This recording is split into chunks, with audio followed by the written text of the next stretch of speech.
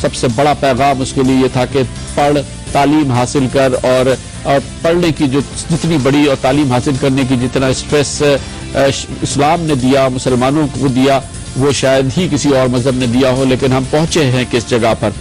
کیا ہمارا عالم ہے کہ اس وقت ہماری دنیا میں اگر پہچان ہے، چاہے وہ پاکستان ہو یا مسلم دنیا ہو، تو اس کی پہچان ہوگی یا تو انتہا پسندی یا دہشت گردی یا آمریت۔ اس کے علاوہ مسلموں کی پہچان کوئی نظر نہیں آتی۔ وقت ہے کہ ہم گریبان ٹٹولیں اور دیکھیں کہ اس کی وجوہات کیا ہے، وجوہات جاننے کی، اور اس وقت ہم کہاں کھڑے ہیں اس کو پرویا ہے بڑے اچھے انداز میں۔ بھارت میں مسلم اسکالر ہے اس وقت، پوری دنیا میں مسلمانوں میں جہاں پہ بھی اردو سمجھنے والے لوگ موجود ہیں، بلکہ جو انگریزی بھی سمجھتے ہیں، ڈاکٹر ذاکر نائک کو اس میں ایک منفرد مقام حاصل ہے جو مسلمانوں کو ایک تبدیلی کا راستہ دکھاتے نظر آتے ہیں۔ ہم مسلمان دیکھتے ہیں آج کی تاریخ میں ہم سارے طرف سے پیٹے جا رہے ہیں، we are the receiving and.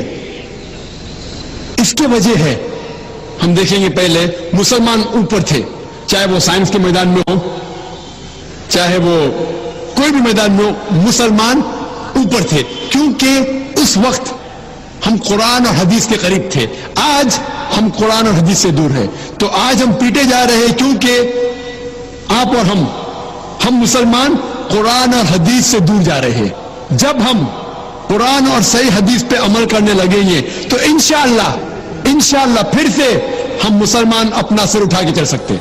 آج مسلمانوں کا زوال کیوں ہے؟ تعلیم، ترقی، تحقیق میں مسلم دنیا، مسلم اقوام، مسلم ممالک کیوں نظر نہیں آتے؟ یہ جاننے کا، یہ تلاش کرنے کا، اس کو ڈھونڈنے کا سفر ہم آغاز کریں گے ایک کمرشل بریک کے بعد، جب ہمارے ساتھ ہوں گے مسلم دنیا کے ممتاز سائنسدان اور پاکستانی جناب ڈاکٹر عطاء الرحمان۔ اشرفی صاحب، آپ کو میں اس گفتگو میں شامل کرتا ہوں۔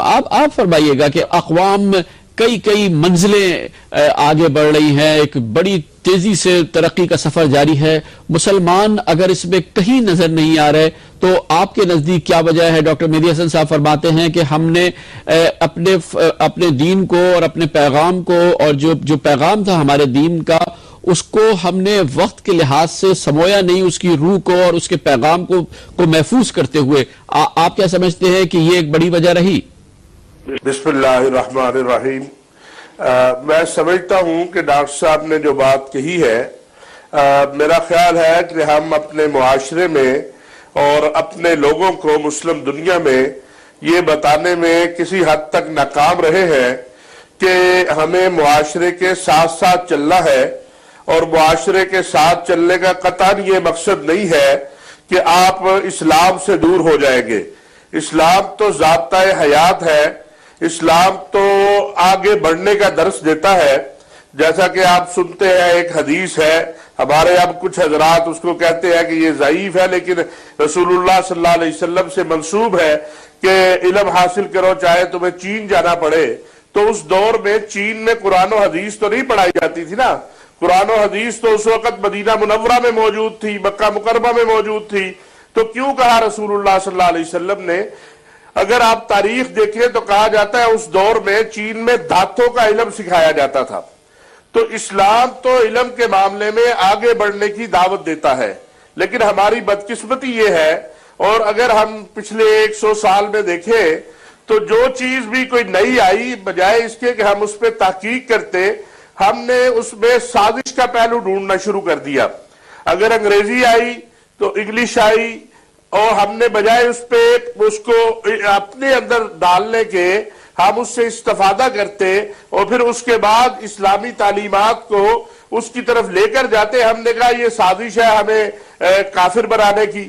تو جو ہمارے اندر یہ ایک پہلو آ گیا کہ ہم ہر چیز کو یہ سمجھنے لگ گئے ہیں، اور یہ سمجھتے آ رہے ہیں ماضی قریب سے بھی اور بعید سے بھی، کہ جو بھی نئی چیز آئے گی وہ خلاف اسلام ہوگی۔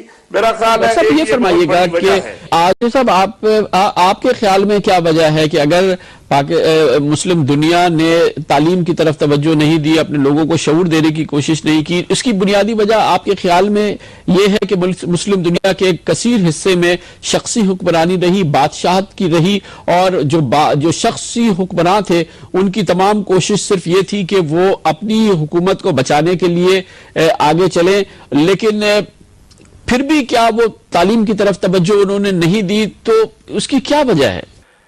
کامران صاحب، میں گزارش کروں گا کہ اصل میں مسلمانوں کے ساتھ بدقسمتی یہ ہے کہ ہمیں، جیسا کہ ڈاکٹر صاحب نے کہا، ایک طرف ہم شخصی حکمرانی کے نیچے آ گئے اور اس کے ساتھ ساتھ ہم تقسیم در تقسیم ہوتے چلے گئے.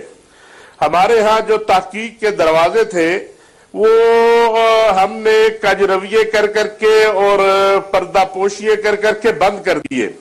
ہم نے بجائے اس کے کہ ہم اس تحقیق کو، اس چیز کو قرآن و سنت کی روشنی میں دیکھتے، ہم نے اسے آپس کی تقسیم کی نظر کر دیا. اور جہاں تک بات ہے ڈاکٹر صاحب کی یہ کہ ہم آج سے 1400 سال پہلے والا نظام، تو میں سمجھتا ہوں کہ آج بھی اس نظام کی ہی ضرورت ہے کہ عمر فاروق جیسا جو حاکم ہے، امیر المومنین ہے، اسے کوئی کھڑا ہو کے بدو کہے کہ تم نے کرتا کیسے بنایا ہے. اس کا قطعاً یہ مقصد نہیں ہے کہ کوئی یہ آج کہہ رہا ہے کہ آج لائٹ کیوں ہے، آج لالٹین ہونی چاہیے. لیکن ہم نے نہیں، رسول اللہ صلی اللہ علیہ وسلم نے بار بار، آپ دیکھیں احادیث میں ہے کہ طلب العلم فریضۃ علی کل مسلم و مسلمۃ، علم حاصل کرنا فرض ہے ہر مسلمان مرد اور ہر مسلمان عورت پر. یہ علم کے دروازے جو تھے ہم نے بند کر دیے، اپنی اپنی سوچ ایک جگہ محدود کر دی. بہت بہت شکریہ. وقت